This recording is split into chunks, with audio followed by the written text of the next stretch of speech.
G'day, I'm Cliffo and welcome to this first episode of Waving Green.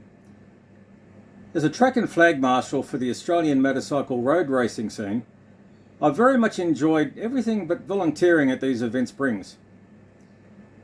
From the friendships made in the Orange Army community, through to extended contacts I've made through flag marshals of the world, volunteering at motorsport events satisfies my desire to get out and about, see up close what's happening in pit garages, saying g'day to their teams and the riders, and then to do my small bit as part of the overall safety community that enables safe top-level racing here in Australia. The following 3 clips are a very small introduction to the trackside work of our volunteers. The featured event is the Darwin Triple Crown at Hidden Valley in 2022. It's a combined supercar, superbike and nighttime drag strip event. We're part of a 3-person track team located at the bottom of Turn 6. As you'll see in the first 2 clips, number 21 Max Stalfer and then number 78 Nathan Spiteri both go down during qualifying 1. The 2 young fellas I've got with me are very fresh to the marshalling game but did a great job with just a little guidance to get started.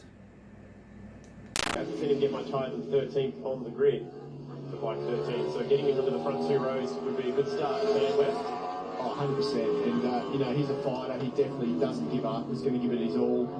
This is his best spot since he's been back in the fray. He's been doing world endurance racing as well, so he's bike fit now. He's sharp, and you can just see the bike moving around there. Oh, we've got a faller there. And this will be Max Stauffer. A little bit of damage to this bike. He's picked it back up. Yeah, it looks like he's bent the handlebar down too, so the only thing he can do if he can is get that back to the pits, but is he in the top 12? He is in the top 12, so it's pretty important for him to get back to the pits if he can and get back out.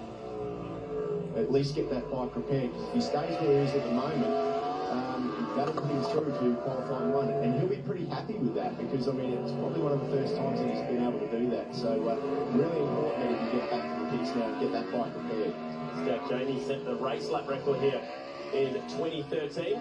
That was ultimately beaten in 2017 by Josh Waters, now owned by Ollie Bayliss, and that's gone a long way down at turn 6. Yeah, that's just a front end losing to there. We saw Mike Jones do something similar last year. Looks like Max was lucky to get away with that though, so head back. Not a lot of damage done to that bike, just it looked like that handlebar was a little bent, so they should be able to straighten that out pretty quickly. Who else is hungry in that group? His teammates up the road, Crew. Oh, that's Nathan Spiteri's gone down. He's returning from injury as well, so it's not what you want to see. Yeah, you can just see there the airbag suit that he's wearing has gone off as well. See how he's all puffed up? That airbag's gone off. Hopefully it's saved him of any damage. Nice work from our very brave officials getting out to the scene and clearing away the incident as quickly as possible. I guess that shows you what sort of knife edge these guys are on out there in these really hot conditions, hot track temperatures. It must be just feeling like you're riding around on bubble gum out there at the moment. Just the end of that crash into the hairpin. You can see he can hardly get himself up. That suit's blowing up that much, but Watching a turtle on its back. it is, isn't it? In this third clip during race 3, number 1, the reigning champion Wayne Maxwell, came in a bit too hot. He gets back out again very quickly, but what I'd like to highlight in all the 3 clips really is just how quickly the track team ended up getting out to the incident whilst keeping a close eye on the bikes that are still going around at speed on track. It's coming in hot. Yeah, that was a super hot move right there. Oh, Maxwell down. Maxwell's down. Second in the championship. And he's picking his bike back up. Drama in Darwin. It's Wayne Maxwell, the Boost Mobile by K-Tech Ducati on the tarmac. And he's picked it up. He's got it going again. He might be able to get some strong points still if the thing's okay. He's having a quick look down at the pegs on the left-hand side to make sure that he can continue. What's happened here, Steve? He's got in hard, tipped it in. Just lost the front 3/4 quarters of the way around the corner. Tried to pull it in a little bit by putting too much pressure on the front. Sometimes when you get on the gas there too, that's just about when you get on the gas, you can just see the front folding there. And when you just touch the gas at that point, it takes the weight off the front and bang, down you go. Looking back. Well, there it is again. It's a small error, but a costly error. And that's the BMW team.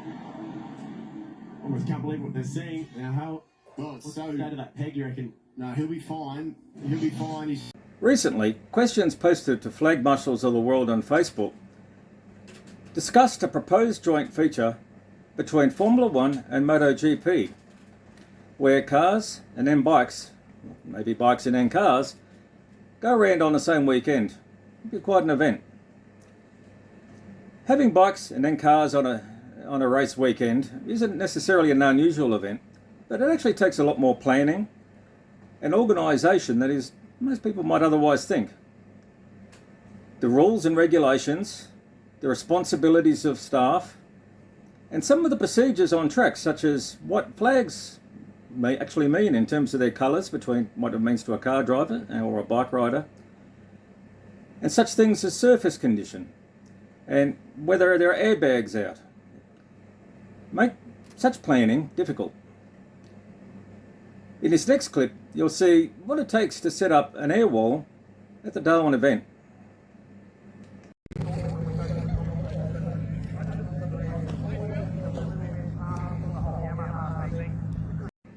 In later videos, I'll go through what it's involved in operating a track team, some of the safety considerations and procedures, so that getting out on track while bikes are moving around isn't nearly as dangerous as you think, but bloody dangerous nonetheless. I wish to sincerely thank Motorcycling Australia, the St George Motorcycling Club, and the Australian Superbike Championship for allowing me to volunteer at their events around Australia.